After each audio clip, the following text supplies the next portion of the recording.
साथियों नमस्कार। आज की वीडियो में मैं आपको जानकारी देने जा रहा हूँ 1509 धान की सह किस्मों के बारे में। सह किस्मों में 1692 एक जबरदस्त बासमती किस्म है और इसका दूसरा नाम 1609 के नाम से भी हम इसे जानते हैं। ये देसी बासमती के नाम से भी जानी जाती है और जहाँ तक बात है इसके उत्पादन की तो ये लगभग 24 से 25 क्विंटल प्रति एकड़ तक उत्पादन देने में सक्षम है। रेट इसका 1509 धान से लगभग 1000 से 1200 रुपये प्रति क्विंटल के हिसाब से ज़्यादा रहता है। तो इसके रेट तो अमूमन ज़्यादा रहते ही हैं। इसका उत्पादन भी लगभग लगभग 1509 धान के बराबर ही हो जाता है। किसान साथियों, इसकी एक कमजोरी रहती है कि ये थोड़ा लंबा बढ़ता है और लंबा बढ़ने की वजह से इसका पुआल ज़्यादा होने की वजह से इसके गिरने के चांसेस ज़्यादा रहते हैं। तो इसकी खेती हमें ग्रीष्मकालीन धान के रूप में करनी चाहिए, क्योंकि बरसात में मौसम ज़्यादा खराब रहता है और गर्मी के मौसम में फ्लक्चुएशन यहाँ पर मौसम में कम होते हैं, तो उससे इसके गिरने के चांसेस कम हो जाते हैं। किसान साथियों, अगर ग्रीष्मकालीन धान की बात करें तो यहाँ पर मौसम एक जैसा रहने की वजह से धान अच्छा पकता है।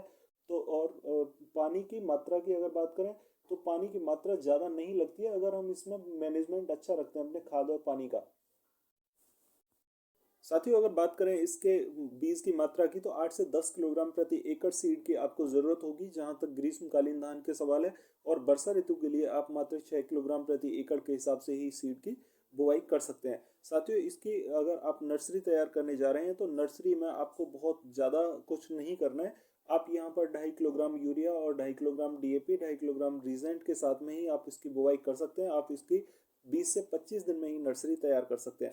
अभी जैसे समय चल रहा है फरवरी का, तो आप फरवरी में इसकी बुवाई कर सकते हैं और फरवरी में बुवाई करने के बाद में आप इसकी रोपाई मार्च में करें ग्रीष्मकालीन धान के लिए। और यदि आप वर्षा ऋतु में बुवाई करना चाहते हैं तो आप इसकी जून में बुवाई कर सकते हैं नर्सरी, और जुलाई से अगस्त तक आप इसकी रोपाई करा सकते हैं। उस समय पर इसके लिए बहुत अच्छा समय मिल जाता है। लंबा समय होता है लेकिन वो मौसम खराब होने की वजह से गिरने के चांसेस ज़्यादा रहते हैं। किसान साथियों, नर्सरी के साथ आप अपने खेत में यहाँ पर पीएच जरूर देख लें। अगर आपका पीएच 5.5 से 7.5 के बीच में है तो अच्छा है। अगर पीएच ज़्यादा है तो यहाँ पर आपकी मिट्टी में क्षारीयता की मात्रा ज़्यादा है, आपको यहाँ पर क्षारीयता के रोकथाम करनी होगी। किसान साथियों, यहाँ पर आप 2 किलोग्राम फिटकरी ले लें प्रति एकड़ जमीन के लिए, और पानी जैसे ही आप पहला लगाएं उसी पहले पानी पर आप ये फिटकरी छोड़ दें। इससे आपकी मिट्टी का पीएच बैलेंस हो जाएगा। आप इसके पीएच को बैलेंस करने के साथ साथ मात्र 15 किलोग्राम सरसों की खली प्रति एकड़ जमीन में जरूर डाल दें, यदि आपने कच्ची खाद गोबर की नहीं डाली हुई है खेतों में। और किसान साथियों, इसके साथ में हमारी मिट्टियों में जस्ते की कमी ज़्यादा हो रही है, तो जस्ते की कमी को पूरा करने के लिए आप यहाँ 12 किलोग्राम जिंक सल्फेट पानी पर छोड़ दें। घोल बनाने से पहले डाल देंगे तो ज़्यादा अच्छे काम करेंगे। किसान साथियों, अगर बात करें यहाँ पर कार्बन की, तो हमारी ज़मीन में कार्बन की कमी भी चल रही है, तो ह्यूमिक एसिड का आपको इस्तेमाल करना है। नाइट्रोजन यानी यूरिया की मात्रा अगर आप घोल में डाल देते हैं तो आपके पौधे अच्छे रहेंगे और कम मात्रा में आपको नाइट्रोजन की ऊपर ज़मीन में खेत में डालने की ज़रूरत पड़ेगी। किसान साथियों, अगर बात करें इसके धान की रोपाई की विधि की, तो यहाँ पर आपको कतार विधि से लेही विधि और रोपण विधि, तीनों विधियाँ प्रचलित हैं हमारे यहाँ पर। हम बात करेंगे रोपण विधि की, क्योंकि यहाँ 80 से 85% तक धान हमारा रोपण विधि से ही लगता है।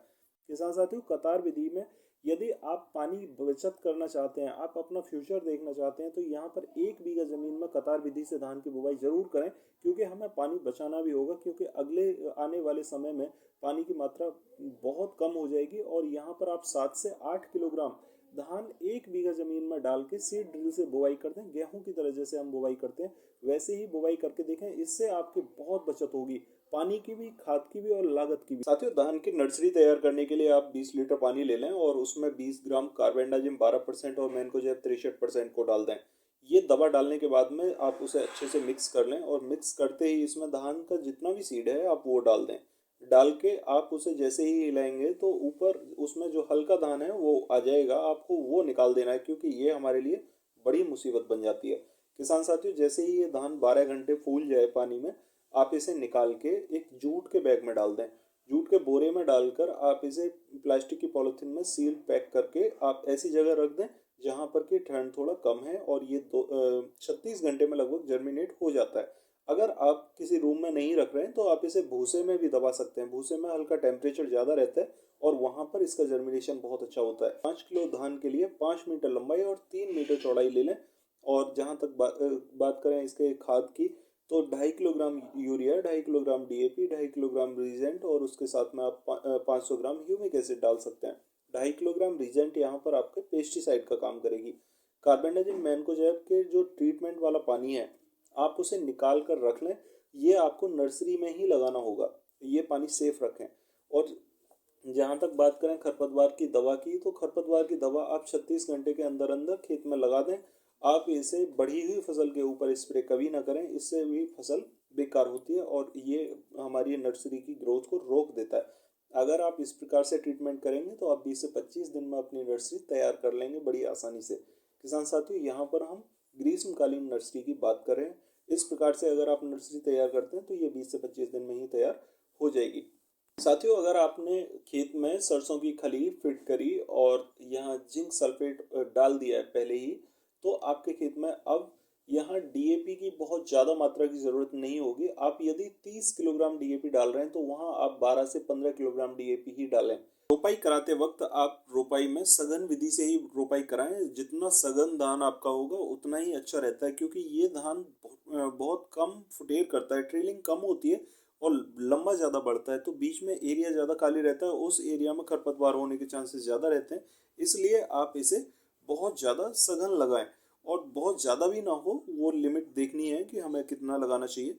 साथियों, अगर बात करें यहाँ पर खरपतवार की दवाओं की, तो जैसे ही रोपाई होती है आप रोपाई के 36 घंटे के अंदर अंदर यहाँ प्रीटिला क्लोर दवा ले लें। 1 लीटर से 1.5 लीटर प्रति एकड़ के हिसाब से आप उसका स्प्रे इसमें रेगुलर बेसिस कर सकते हैं। 36 घंटे के अंदर अगर आप स्प्रे कर देते हैं तो आपके खरपतवारों का जर्मिनेशन बहुत कम होगा और निराई गुड़ाई की कम आवश्यकता होगी। साथियों, अगर घोल में आप रिजेंट डाल देते हैं तो ये आपके लिए बहुत अच्छा रहता है, क्योंकि नीचे जमीन में जितना भी कीड़े होते हैं या जितने भी कीटाणु होते हैं वो खत्म हो जाते हैं और यहाँ पर आपकी फसल सेफ रहती है। जैसे बकांदी है, बकांदी से सेव करने का काम करती है। रीजेंट यहाँ पेस्टिसाइड का अच्छा काम करती है, क्योंकि इसमें फिफ्रोनिल 5% रहता है और ये बहुत ज़बरदस्त काम करता है।